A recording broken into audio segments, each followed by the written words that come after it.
मैं 1993 का चुनाव कवर कर रहा था और उसमें जनता दल पूरा एकजुट था। विश्वनाथ प्रताप सिंह, अजीत सिंह, रामविलास पासवान, जॉर्ज फर्नांडीज, सारे, लालू यादव, नीतीश कुमार, सारे बड़े बड़े गद्दावर एक साथ थे। और एक तरफ कांग्रेस लड़ रही थी, कांग्रेस भी उसमें बहुत ताकतवर थी उत्तर प्रदेश में, बीजेपी तो थी, उसकी सरकार गई थी कल्याण सिंह की, और एसपी बीएसपी का गठबंधन लड़ा। मैं शायद कुछ पत्रकारों में था जो हमने आके कहा अपने दफ्तर में, मैंने कहा उत्तर प्रदेश में सपा बसपा की सरकार बनने जा रही है। लोगों ने भरोसा नहीं किया मेरी बात, बोले तो तुम्हारा मुलायम सिंह जी से प्रेम बहुत ज्यादा है इसलिए तुम बोल रहे। राम सिंह जी को मालूम है कि मेरी नेता इस मित्रता थी, तो मैंने कहा नहीं, मुलायम सिंह जी में तो प्रेम नहीं है, ये मैं सच्चाई देख के आ रहा हूँ जमीन पर। लेकिन लोग मानने लगे। जब रिजल्ट आए जो किसी को भरोसा नहीं था कि बीजेपी हार जाएगी। भाई शायद 1992 में जो सांप्रदायिकता का ज्वार पैदा हुआ था उसके समय तो, उस समय तो बात करना मुश्किल था। उसके बाद जब नतीजा आया तो मैं बड़े दिलचस्प चीज बता रहा हूँ आपको। मैं काशीराम जी से मिलने गया जिस समय रिजल्ट आ रहे थे। उस समय तो ईवीएम था नहीं, उस समय तो देर तक चलते थे चुनाव। तो मेरे संपादक सूर्यकांत बाली जी थे, उन्होंने कहा कि यार काशीराम जी का इंटरव्यू चाहिए। मैंने कहा बिल्कुल मैं कोशिश करता हूँ। मैंने उनका फोन किया तो तुरंत उन्होंने बुला लिया मुझे, बोले आ जाओ। मैं गया तो वो उस वक्त क्या कर रहे थे। मैं काशीराम जी के बारे में इसलिए बता रहा हूँ कि बाबा साहब के बाद मुझे लगता है दलित इस वंचित समाज को जगाने का काम जो है उन्होंने बहुत जबरदस्त किया।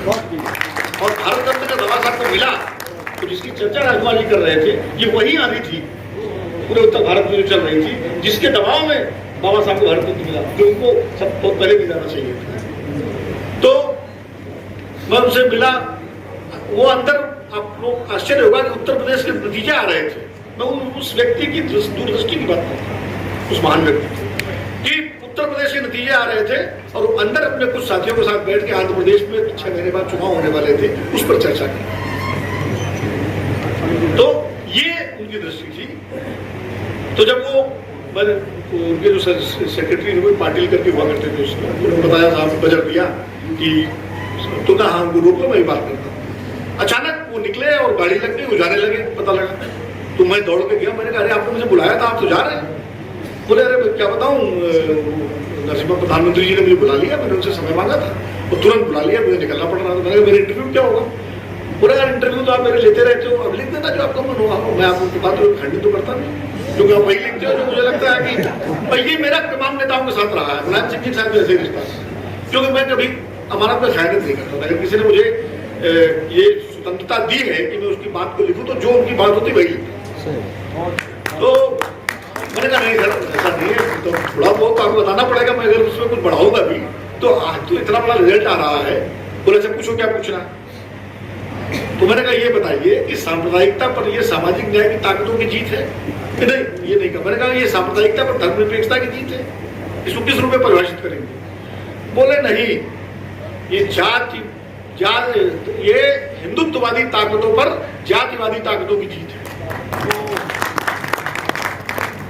मैंने कहा जातिवादी। बोले हाँ। बोले मुझे हमें कोई इस पे संकोच नहीं है बोलने में, जाति तो इस समाज का सच है ना।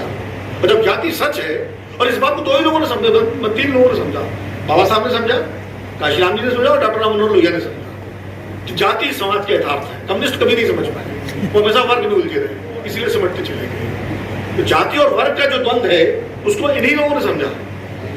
तो मैंने कहा कि मैं लिख दूं इसको। बोले बिल्कुल लिख दो। और बाकी 2-4 बातें उन्होंने और कही, तो मैंने फिर आगे लिखा, पहले फिर छपा कि हिंदुत्ववादी ताकतों पर जातिवादी ताकतों की जीत है। अच्छी बात है। ऐसे ही एक बार मैं अपने प्रसंग से सुना रहा हूँ, मुझे तब थोड़ा सा रिलेवेंट है।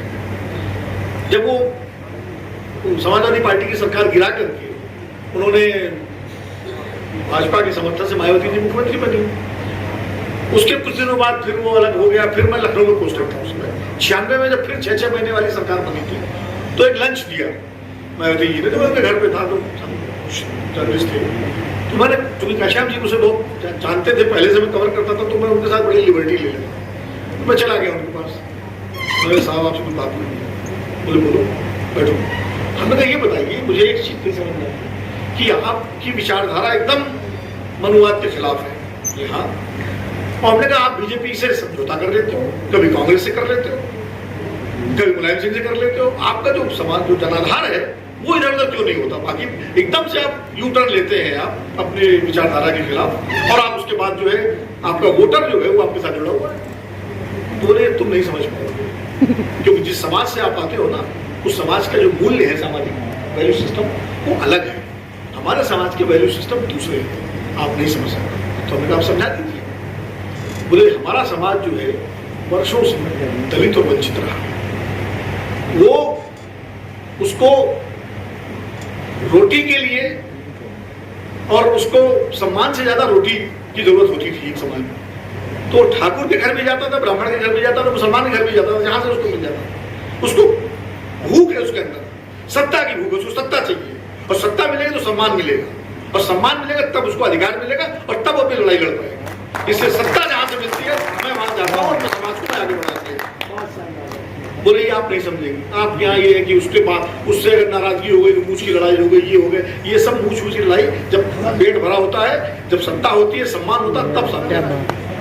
बात उनकी बिल्कुल बात। आज जो आप देख रहे हैं कि हम लोग बैठ के बात कर रहे हैं, ये वही लड़ाई है जो बाबा साहब से लेकर के गौतम बुद्ध, भगवान बुद्ध से लेकर के अभी तक जो है लड़ी गई है। और आज जिस सम्मान के साथ आज बाबा साहब सबके प्रिय हो गए, जिन लोगों ने उनके पुतले जलाए, जिन लोगों ने उन पर किताबें लिखी, उनकी रेडियस ऑफ हिंदुइज्म के खिलाफ किस तरह से जो है लिखा गया। अरुण शौरी जी ने तो वर्शिपिंग फॉल्स गॉड किताब लिखी पूरी, और बहुत सारे लोगों ने उनके खिलाफ क्या क्या नहीं कहा, जो अभी राजकुमार जी बता रहे थे विस्तार से क्या क्या उनको नहीं कहा गया। लेकिन आज कोई ऐसा दल बता दीजिए, कोई ऐसा समूह बता दीजिए जो बाबा साहब का नाम लेकर के राजनीति न कर रहा, क्योंकि ये आपकी ताकत है, ये समाज की ताकत है। मैं तो इस बात को ये कहूंगा कि बाबा साहब भीमराव अम्बेडकर, देखिए इस देश की लोकतंत्र की आत्मा अगर है तो भारतीय संविधान है, और उस संविधान की अगर कोई आत्मा है तो डॉक्टर भीमराव अम्बेडकर। और ये मैं पूरे कन्विक्शन से कह रहा हूँ, मैं इसलिए नहीं कह रहा हूँ आप लोगों के सामने बोल रहा हूँ, ये मेरी, मैं इस बात को समर्पण के साथ कह रहा हूँ शायद, क्योंकि निश्चित रूप से जो भोग करके यथार्थ वो आगे बढ़े थे और इतना अध्ययन किया उन्होंने, इतना ज्ञान उन्होंने प्राप्त किया, और उसके बाद उन्होंने जो लिखा, जो संविधान की रचना की, वो संविधान विश्व का सर्वश्रेष्ठ संविधान इसीलिए कहा जाता है, ऐसे नहीं कहा जाता। और ये सही बात है कि अगर उस संविधान का अक्षरशः पालन हो तो इस देश को बदलने में, समाज को बदलने में कोई लंबा समय नहीं लगेगा। लेकिन उस समाज के तमाम, उस संविधान के तमाम सारे अनुच्छेदों और धाराओं को और उनके सारे प्रावधानों को ईमानदारी से लागू नहीं किया गया। और अब तो स्थितियां, और जैसा कि देख ही रहे हैं, और संविधान को लागू कौन करता है? संविधान को लागू करते हैं नेतृत्व, और नेतृत्व को ऊपर उसकी गारंटी कौन देता है? वो संस्थाएं देती है, संवैधानिक संस्थाएं देती है।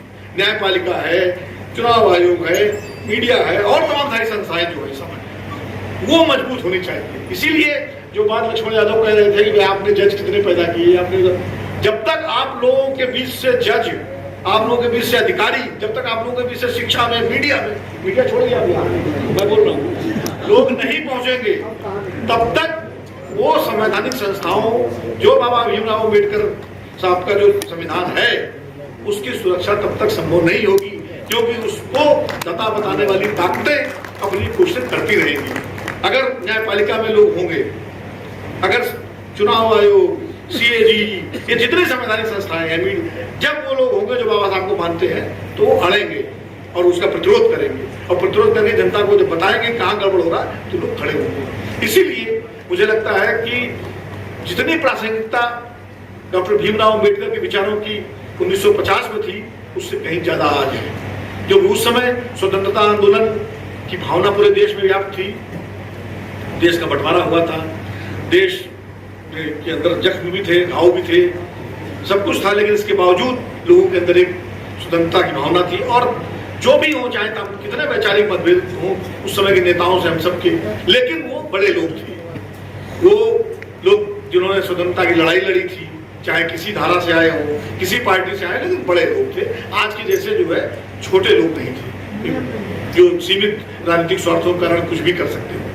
तो इसलिए देश आज उन विचारों की, मुझे लगता है, जरूरत बहुत ज्यादा है। और चूंकि समय काफी हो गया है, सबको भूख भी लग रही होगी। जब आया था तो मैंने देखा था ऊपर पंडाल में, वहां तो बस मैं बात समाप्त करने से पहले बस एक दो बातें